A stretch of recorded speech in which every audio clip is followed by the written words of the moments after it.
ಬಂಧುಗಳೇ ನಮಸ್ಕಾರ, ಹೇಗಿದ್ದೀರಿ ಎಲ್ಲರೂ? ಬಂಧುಗಳೇ, ನಿನ್ನೆ ರಾಜ್ಯದಲ್ಲಿ ಅತಿ ಹೆಚ್ಚು ಸದ್ದು ಮಾಡಿದಂತ ಪ್ರಕರಣ ಅಂದ್ರೆ ಮಂಡ್ಯದ ಪಾಂಡವಪುರದ ಮೇಲುಕೋಟೆಯ ಮಾಣಿಕ್ಯನಹಳ್ಳಿಯ ಅತಿಥಿ ಶಿಕ್ಷಕಿ ಟೀಚರ್ ಆಗಿದ್ದಂತ ದೀಪಿಕಾ ಕೊಲೆ ಪ್ರಕರಣ. ಮಂಡ್ಯ ಮೇಲುಕೋಟೆ ಯೋಗ ನರಸಿಂಹಸ್ವಾಮಿ ದೇವಾಲಯದ ತಪ್ಪಲಿನಲ್ಲಿ ದೀಪಿಕಾ ಶವ ಪತ್ತೆಯಾಗಿತ್ತು. 3 ದಿನಗಳ ಕಾಲ ನಾಪತ್ತೆಯಾಗಿದ್ರು ಅಂತ ಎಲ್ಲ ಕಡೆ ಹುಡುಕಾಡ್ತಾ ಇದ್ರು. ಅಂತಿಮವಾಗಿ ಅವರ ಶವ ಪತ್ತೆಯಾಗುತ್ತೆ. ಅತ್ಯಂತ ಬರ್ಬರವಾಗಿ ದೀಪಿಕಾರನ್ನ ಕೊಲೆಗೈಯಲಾಗಿತ್ತು. ಹೀಗಾಗಿ ಸಹಜವಾಗಿ ಒಂದಷ್ಟು ಪ್ರಶ್ನೆ ಇತ್ತು, ಯಾರು ಕೊಲೆ ಮಾಡಿದ್ದು, ಯಾವ ಕಾರಣಕ್ಕಾಗಿ, ಏನಾಯ್ತು ಅಂತ. ಈ ಪ್ರಕರಣಕ್ಕೆ ಸಂಬಂಧಪಟ್ಟ ಹಾಗೆ ಒಂದಷ್ಟು ಮಹತ್ವದ ಬೆಳವಣಿಗೆ ಆಗಿದೆ. ಆ ಬೆಳವಣಿಗೆ ಡೀಟೇಲ್ಸ್ ಅನ್ನ ಈ ವಿಡಿಯೋದಲ್ಲಿ ನಿಮ್ಮ ಮುಂದೆ ಇಡ್ತಾ ಹೋಗ್ತೀನಿ. ಕಾರಣ ಈ ಪ್ರಕರಣ ಸಾಕಷ್ಟು ಕುತೂಹಲ ಮೂಡಿಸಿದಂಥ ಕೇಸ್, ಜೊತೆಗೆ ಸಾಕಷ್ಟು ಚರ್ಚೆಗೆ ಗ್ರಾಸವಾದಂಥ ಪ್ರಕರಣ ಕೂಡ ಹೌದು. ಆ ಕಾರಣಕ್ಕಾಗಿ ಬೆಳವಣಿಗೆಯ ವಿಚಾರವನ್ನ ನಿಮ್ಮ ಮುಂದೆ ಇಡ್ತಾ ಹೋಗ್ತೀನಿ. ಅದಕ್ಕೂ ಮುನ್ನ ಚುಟುಕಾಗಿ ಏನು ಘಟನೆ ಅನ್ನೋದನ್ನ ವಿವರಿಸ್ತೀನಿ, ಕೇಳಿ. ದೀಪಿಕಾ 28 ವರ್ಷದ ಟೀಚರ್, ಮೂಲತಃ ಮಾಣಿಕ್ಯನಹಳ್ಳಿಯವರು. ವೆಂಕಟೇಶ್ ಅನ್ನುವಂಥವರ ಮಗಳು. ಅದೇ ಊರಿನ ಲೋಕೇಶ್ ಅನ್ನುವಂಥವರಿಗೆ ಮದುವೆ ಮಾಡಿಕೊಟ್ಟಿದ್ರು. 8 ವರ್ಷದ ಮಗನಿದ್ದ. ಆರಾಮಾಗಿದ್ದಂಥ ಸಂಸಾರ, ಯಾವುದೇ ರೀತಿಯಲ್ಲೂ ಕೂಡ ಸಮಸ್ಯೆ ಇರಲಿಲ್ಲ.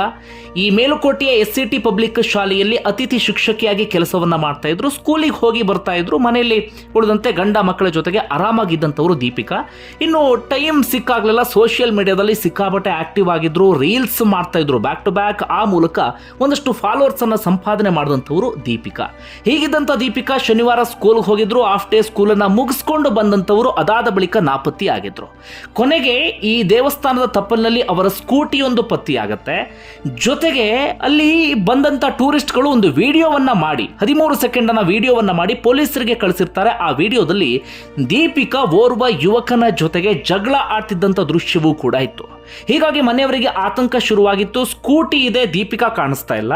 ಜೊತೆಗೆ ಒಂದು ವಿಡಿಯೋ ಕೂಡ ವೈರಲ್ ಆಗಿದೆ. ಎಲ್ಲಿ ಹೋದ್ರು ಏನು ಎತ್ತ ಅಂತ ಪೊಲೀಸರಿಗೆ ದೂರು ಕೊಡ್ತಾರೆ. ಆದರೆ ಪೊಲೀಸರು ನಿರ್ಲಕ್ಷ್ಯವನ್ನ ತೋರಿದಂತ ಕಾರಣಕ್ಕಾಗಿ ಮನೆಯವರೇ ಹುಡುಕಾಡ್ತಾರೆ. ಆರಂಭದಲ್ಲಿ ದೀಪಿಕಾಗೆ ಸಂಬಂಧಪಟ್ಟ ಹಾಗೆ ಯಾವುದೇ ಸುಳಿವು ಕೂಡ ಪತ್ತೆ ಆಗೋದಿಲ್ಲ. ಅಂತಿಮವಾಗಿ ದೀಪಿಕಾ ಶವ ಹೂತಿಟ್ಟಂತಹ ಪರಿಸ್ಥಿತಿಯಲ್ಲಿ ದೇವಾಲಯದ ತಪ್ಪಲಿನಲ್ಲಿ ಪತ್ತೆಯಾಗತ್ತೆ. ಅದಾದ ಬಳಿಕ ಸಾಕಷ್ಟು ಚರ್ಚೆ ಶುರುವಾಗುತ್ತೆ. ಏನ್ ಕತೆ, ಯಾರು ಕೊಂದಿದ್ದು, ಈ ಎಲ್ಲ ಚರ್ಚೆಯೂ ಕೂಡ. ಮನೆಯವರು ಮೊದಲು ಅನುಮಾನ ವ್ಯಕ್ತಪಡಿಸಿದ್ದು ಅದೇ ಊರಿನ ನಿತೀಶ್ ಎನ್ನುವಂತ ಯುವಕನ ಮೇಲೆ. ಆತನ ಮೇಲೆ ಅನುಮಾನ ಮೂಡೋದಕ್ಕೆ ಪ್ರಮುಖವಾದಂಥ ಕಾರಣ ಅಂದರೆ ಕೊನೆಯದಾಗಿ ದೀಪಿಕಾಗೆ ಕರೆ ಮಾಡಿದಂಥವನು ನಿತೀಶ್ ಅಂತೇಳಿ. ಅಂತಿಮವಾಗಿ ಈಗ ಪ್ರಕರಣಕ್ಕೆ ಸಂಬಂಧಪಟ್ಟ ಹಾಗೆ ಏನೆಲ್ಲ ಬೆಳವಣಿಗೆ ಆಗಿದೆ ಎನ್ನುವಂಥ ಡೀಟೇಲ್ಸನ್ನು ನಿಮ್ಮ ಮುಂದೆ ಇಡ್ತಾ ಹೋಗ್ತೀನಿ. ಬಂಧುಗಳೇ, ಮನೆಯವರು ಅನುಮಾನ ಪಟ್ಟ ಹಾಗೆ ದೀಪಿಕಾರನ್ನ ಅತ್ಯಂತ ಬರ್ಬರವಾಗಿ ಕೊಂದಿದ್ದು ಇದೇ ನಿತೀಶ್ ಎನ್ನುವಂಥ ಯುವಕ. ಹೇಗೆ ಕೊಂದ, ಯಾವ ಕಾರಣ, ಅದನ್ನು ಗಮನಿಸ್ತಾ ಹೋಗೋಣ. ಬಂಧುಗಳೇ, ನಿತೀಶ್ ವಯಸ್ಸು ಬರೀ 22ರಿಂದ 23ರ ಆಸುಪಾಸು. ದೀಪಿಕಾ ವಯಸ್ಸು 28ರಿಂದ 29ರ ಆಸುಪಾಸು. ಇಬ್ಬರ ನಡುವಿನ ವಯಸ್ಸಿನ ಅಂತರ ಹೆಚ್ಚು ಕಡಿಮೆ 6ರಿಂದ 7 ವರ್ಷ ಅಂತರ ಇತ್ತು. ಆದರೆ ಅವರಿಬ್ಬರ ನಡುವೆ ಒಂದೊಳ್ಳೆ ಆತ್ಮೀಯತೆ ಶುರುವಾಗಿತ್ತು. ಆರಂಭದಲ್ಲಿ ಸ್ನೇಹ, ಆ ಸ್ನೇಹದಿಂದ ತುಂಬಾನೇ ಕ್ಲೋಸ್ ಆಗಿರುವಂಥ ರಿಲೇಶನ್ಶಿಪ್ ಅವರಿಬ್ಬರದ್ದು ಕೂಡ. ಹಾಗಂದ ಮಾತ್ರಕ್ಕೆ ಏನೇನೋ ಕೆಟ್ಟದಾಗಿತ್ತು ಹಾಗೆ ಹೀಗೆ ಅಂತ ನಾನು ಹೇಳ್ತಾ ಇಲ್ಲ. ಅವರಿಬ್ಬರ ನಡುವೆ ಒಂದೊಳ್ಳೆ ಸ್ನೇಹ ಇತ್ತು. ಈ ಸ್ನೇಹಕ್ಕೆ ಸಂಬಂಧಪಟ್ಟ ಹಾಗೆ ಯಾರಾದರೂ ಪ್ರಶ್ನೆ ಮಾಡಿದ ಸಂದರ್ಭದಲ್ಲಿ ನಿತೀಶ್ ಹೇಳ್ತಾ ಇದ್ದಂತೆ ದೀಪಿಕಾ ನನಗೆ ಅಕ್ಕ ಇದ್ದ ಹಾಗೆ ಅಂತ. ಅವರ ಮನೆಯವರಿಗೂ ಹಾಗೆ ಹೇಳಿದ್ದ. ಜೊತೆಗೆ ಊರಿನವರಿಗೆಲ್ಲರಿಗೂ ಕೂಡ ದೀಪಿಕಾ ನನಗೆ ಅಕ್ಕ ಇದ್ದ ಹಾಗೆ ಅಂತ ಹೇಳ್ಕೊಂಡು ಓಡಾಡ್ತಾ ಇದ್ದ. ಹೆಚ್ಚು ಕಡಿಮೆ 2 ವರ್ಷದಿಂದ ಅವರಿಬ್ಬರ ನಡುವೆ ಈ ಸ್ನೇಹ ಶುರುವಾಗಿತ್ತು, ಸ್ನೇಹ ಇತ್ತು. ಇತ್ತೀಚಿನ ದಿನಗಳಲ್ಲಿ ನಿತೀಶ್ನಿಂದ ದೀಪಿಕಾಗೆ ವಿಪರೀತ ಕಾಲು, ಮೆಸೇಜು ಇಂಥದ್ದೆಲ್ಲವೂ ಕೂಡ ಬರ್ತಾ ಇತ್ತಂತೆ. ಹೀಗಾಗಿ ದೀಪಿಕಾ ಮನೆಯವರು ನಿತೀಶ್ಗೆ ವಾರ್ನ್ ಮಾಡಿದ್ರಂತೆ, ನೀನು ಈ ರೀತಿಯಾಗಿ ಕಾಲ್ ಮೆಸೇಜ್ ಮಾಡ್ತಾ ಇದ್ರೆ ಅದು ಬೇರೆ ರೀತಿಯಾಗಿ ಜನ ತಪ್ಪು ತಿಳ್ಕೊಂಡು ಬಿಡ್ತಾರೆ. ಜೊತೆಗೆ ದೀಪಿಕಾಗೆ ನೀನು ಯಾಕೆ ಕಾಲ್ ಮಾಡಬೇಕು, ಮೆಸೇಜ್ ಮಾಡಬೇಕು, ಇದು ಸರಿಯಲ್ಲ ಅಂತ ಆತನಿಗೆ ಹೆದರಿಸಿದ್ರು ದೀಪಿಕಾ ಮನೆಯವರು. ಜೊತೆಗೆ ಊರಿನಲ್ಲೂ ಕೂಡ ಒಂದು ಸಣ್ಣದಾಗಿ ಗುಸುಗುಸು ಶುರುವಾಗಿತ್ತಂತೆ. ಇವರಿಬ್ರು ಇಷ್ಟೊಂದು ಕ್ಲೋಸ್ ಇದ್ದಾರಲ್ಲ, ಹೊರಗಡೆ ನೋಡಿದ್ರೆ ಅಕ್ಕ ತಮ್ಮ ಅಂತಿದ್ದಾರೆ, ಬಟ್ ಇಷ್ಟೊಂದು ಆತ್ಮೀಯತೆ ಹೇಗೆ ಅಂತ. ಊರಂದ್ಮೇಲೆ ಗೊತ್ತಲ್ಲ ನಿಮಗೆ, 101 ರೀತಿಯಲ್ಲಿ ಮಾತಾಡ್ತಾರೆ. ಇವರಿಬ್ಬರ ವಿಚಾರದಲ್ಲೂ ಕೂಡ ಹಾಗೆ ಮಾತಾಡ್ತಾ ಇರ್ತಾರೆ. ಹೀಗಿದ್ದಂಥ ಸಂದರ್ಭದಲ್ಲಿ ದೀಪಿಕಾ ಏನು ಮಾಡ್ತಾರೆ, ನಿತೀಶ್ನನ್ನ ವಿಪರೀತವಾಗಿ ಅವಾಯ್ಡ್ ಮಾಡೋದಕ್ಕೆ ಶುರು ಮಾಡ್ಕೊಳ್ತಾರೆ. ಊರಿನವರೆಲ್ಲ ಬೇರೆ ಬೇರೆ ರೀತಿಯಲ್ಲಿ ಮಾತಾಡ್ತಿದ್ದಾರೆ. ಮನೆಯಲ್ಲೂ ಕೂಡ ಈತನಿಗೆ ವಾರ್ನ್ ಮಾಡಿದ್ದಾರೆ. ಇದು ಬೇರೆಯದ್ದೇ ರೂಪ ಪಡೆಯುತ್ತೆ ಎನ್ನುವ ಕಾರಣಕ್ಕಾಗಿ ದೀಪಿಕಾ ಅವಾಯ್ಡ್ ಮಾಡ್ತಿರ್ತಾರೆ. ಜೊತೆಗೆ 8 ವರ್ಷದ ಮಗ ಬೇರೆ ಇದ್ದಾನೆ. ಹೀಗಿರುವಂಥ ಸಂದರ್ಭದಲ್ಲಿ ಕೆಟ್ಟ ಮಾತನ್ನು ಕೇಳೋದಕ್ಕೆ ಸಾಧ್ಯ ಆಗೋದಿಲ್ಲ ಅಂತ ಎಷ್ಟು ಸಾಧ್ಯ ಆಗುತ್ತೋ ಅಷ್ಟು ದೀಪಿಕಾ ಅವಾಯ್ಡ್ ಮಾಡ್ತಿರ್ತಾರೆ. ಅವತ್ತಿನ ದಿನ ಏನಾಗುತ್ತೆ, 20ನೇ ತಾರೀಕು ಈ ನಿತೀಶ್ ಕುದಿತಾ ಇರ್ತಾನೆ ಕೋಪದಿಂದ. ಜೊತೆಗೆ ಹಿಂದಿನ ದಿನ ಆತ ಪ್ಲಾನ್ ಮಾಡಿದ್ದಂತೆ ಈ ದೀಪಿಕಾ ನನ್ನನ್ನು ಅವಾಯ್ಡ್ ಮಾಡ್ತಾ ಇದ್ದಾಳೆ, ಹೀಗಾಗಿ ಆಕೆನ ನಾನು ಉಳಿಸಬಾರ್ದು ಅಂತ.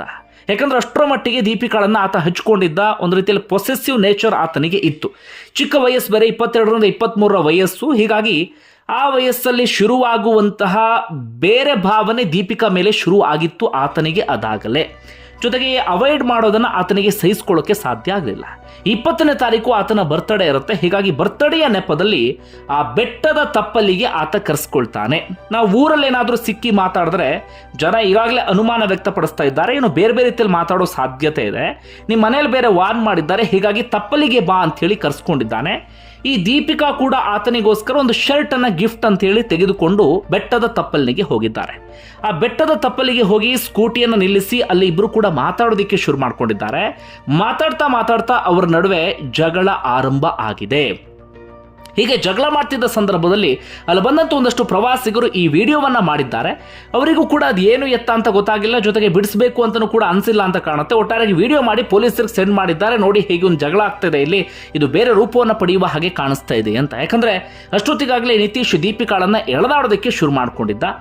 ಅಲ್ಲಿ ಆಕೆಗೆ ಆತ ಬೇರೆ ಬೇರೆ ರೀತಿಯಲ್ಲಿ ಏನೇನೋ ಬೈಯೋದಕ್ಕೆ ಶುರು ಮಾಡ್ಕೊಂಡಿದ್ದ. ಕೊನೆಯದಾಗಿ ಒಂದು ವೇಲನ್ನು ಆತ ಹಿಡ್ಕೊಂಡು ಬಂದಿರ್ತಾನೆ. ಅದೇ ವೇಲ್ನಿಂದ ದೀಪಿಕಾಳ ಕುತ್ತಿಗೆಯನ್ನ ಹಿಚುಕಿ ಆಕೆಯನ್ನು ಅತ್ಯಂತ ಬರ್ಬರವಾಗಿ ಸಾಯಿಸಿದ್ದಾನೆ. ಕೊನೆಗೆ ಆಕೆಯ ದೇಹವನ್ನ ಬೆಟ್ಟದ ತಪ್ಪಲಲ್ಲೇ ಅಲ್ಲೇ ಹೂತಿಟ್ಟು ಅಲ್ಲಿಂದ ಆತ ಎಸ್ಕೇಪ್ ಆಗಿದ್ದಾನೆ. ಎಸ್ಕೇಪ್ ಆಗುವಂತಹ ಸಂದರ್ಭದಲ್ಲಿ ತಂದೆಗೆ ಒಂದು ಮೆಸೇಜ್ ಹಾಕಿದ್ದಂತೆ, ಮನೇಲಿ ಎಲ್ಲರೂ ಕೂಡ ಚೆನ್ನಾಗಿ ನೋಡ್ಕೊಳ್ಳಿ, ನಾನು ಒಂದು ತಪ್ಪು ಕೆಲಸವನ್ನ ಮಾಡಿದ್ದೇನೆ ಎನ್ನುವ ರೀತಿಯಲ್ಲಿ. ಜೊತೆಗೆ ಶವ ಸಿಗ್ತಾ ಇದ್ದ ಹಾಗೆ ಫೋನನ್ನು ಕೂಡ ಆತ ಸ್ವಿಚ್ ಆಫ್ ಮಾಡ್ಕೊಂಡಿದ್ದ. ಸೀದಾ ಹೊಸಪೇಟೆ ಕಡೆಗೆ ಹೋಗಿ ಅಲ್ಲಿ ಅಡಗಿ ಕುಳಿತುಕೊಂಡಿದ್ದ. ಪೊಲೀಸರಿಗೆ ಆತನನ್ನ ಪತ್ತೆ ಹಚ್ಚೋದೇನು ಬಹಳ ಕಷ್ಟ ಆಗಲಿಲ್ಲ. ಬರೀ 30 ಗಂಟೆಯಲ್ಲಿ ಆತನನ್ನ ಪತ್ತೆ ಹಚ್ಚಿ ಇದೀಗ ಆತನನ್ನ ಅರೆಸ್ಟ್ ಮಾಡಿಕೊಂಡು ಕರ್ಕೊಂಡು ಬಂದಿದ್ದಾರೆ. ವಿಚಾರಣೆನ ಆರಂಭಿಸಿದ್ದಾರೆ. ಕೋರ್ಟ್ ಮುಂದೆಯೂ ಕೂಡ ಆತನನ್ನ ಪ್ರೆಸೆಂಟ್ ಮಾಡಿದ್ದಾರೆ. ಇದು ಆದಂಥ ವಿಚಾರ. ಸಿಂಪಲ್. ದೀಪಿಕಾ ಮತ್ತು ಆತನ ನಡುವೆ ಒಂದು ಸಲುಗೆ ಇರುತ್ತೆ. ಆ ಸಲುಗೆ ಬೇರೆ ರೂಪವನ್ನು ಪಡ್ಕೊಂಡಿತ್ತು ಅಂತಲೂ ಕಾಣುತ್ತೆ. ಸದ್ಯ ಅಂಥದ್ದೊಂದು ಚರ್ಚೆ ನಡೀತಾ ಇದೆ. ಆತ ದೀಪಿಕಾ ಬಗ್ಗೆ ವಿಪರೀತವಾದಂಥ ಪೊಸೆಸಿವ್ ಅನ್ನು ಹೊಂದಿದ್ದ. ಆದರೆ ದೀಪಿಕಾ ಆತನನ್ನು ಅವಾಯ್ಡ್ ಮಾಡೋದಕ್ಕೆ ಶುರು ಮಾಡ್ಕೊಂಡಿದ್ಲು. ಇದನ್ನು ಸಹಿಸಿಕೊಳ್ಳೋದಕ್ಕೆ ಸಾಧ್ಯ ಆಗದೆ ಕೊನೆಗೆ ತಪ್ಪಲಿಗೆ ಕರೆಸಿ ಆಕೆಯ ಪ್ರಾಣ ತೆಗೆಯುವಂಥ ಕೆಲಸವನ್ನ ಈತ ಮಾಡಿದ್ದಾನೆ. ನೋಡಿ, ಚಿಕ್ಕ ವಯಸ್ಸಿಗೆ ನಿತೀಶ್ 22ರಿಂದ 23 ವಯಸ್ಸಿಗೆ ಆತ ತನ್ನ ಭವಿಷ್ಯವನ್ನೇ ಹಾಳು ಮಾಡಿಕೊಂಡ. ಒಂದು ಪ್ರಾಣವನ್ನು ತೆಗೆದು ಬಿಟ್ಟ ಈ ಪಾಪಿ. ಕಾರಣ ಏನೇ ಇರಬಹುದು, ನೂರಾರು ಕಾರಣ ಇರಬಹುದು, ಆದರೆ ಇನ್ನೊಬ್ಬರ ಪ್ರಾಣ ತೆಗೆಯುವಂಥ ಹಕ್ಕು ಯಾರಿಗೂ ಕೂಡ ಇಲ್ಲ. ಆ ವಯಸ್ಸಲ್ಲಿ ಅದೆಲ್ಲ ಬೇಕಿತ್ತಾ ಎನ್ನುವಂಥ ಪ್ರಶ್ನೆ ಸಹಜವಾಗಿ ಇದೀಗ ಮೂಡುತ್ತೆ. ಒಟ್ಟಾರೆ ಈಗ 8 ವರ್ಷದ ಮಗ, ದೀಪಿಕಾಳ ಮಗ, ಇದೀಗ ತಾಯಿಯನ್ನು ಕಳ್ಕೊಳ್ಳುವಂಥ ಪರಿಸ್ಥಿತಿ ಎದುರಾಗಿದೆ. ಲೋಕೇಶ್ ಪ್ರೀತಿಸಿ ಮದುವೆ ಆಗಿದ್ರು, ತನ್ನ ಪತ್ನಿಯನ್ನು ಕಳ್ಕೊಳ್ಳುವಂಥ ಪರಿಸ್ಥಿತಿ ಲೋಕೇಶ್ಗೆ ಎದುರಾಗಿದೆ. ಇಡೀ ಕುಟುಂಬ ಇದೀಗ ದುಃಖ ತಪ್ತ ಆಗಿದೆ ಈತ ಮಾಡಿರುವಂಥ ಈ ನೀಚ ಕೆಲಸದಿಂದಾಗಿ. ಇದರ ಆಚೆಗೆ ಸದ್ಯಕ್ಕಂತೂ ಬೇರೆ ಕಾರಣಗಳು ಕಂಡು ಬರ್ತಾ ಇಲ್ಲ. ಈ ಒಂದು ಸಣ್ಣ ಕಾರಣಕ್ಕಾಗಿ ಇದೀಗ ದೀಪಿಕಾಳ ಪ್ರಾಣವನ್ನು ಆತ ತೆಗೆದಿದ್ದಾನೆ.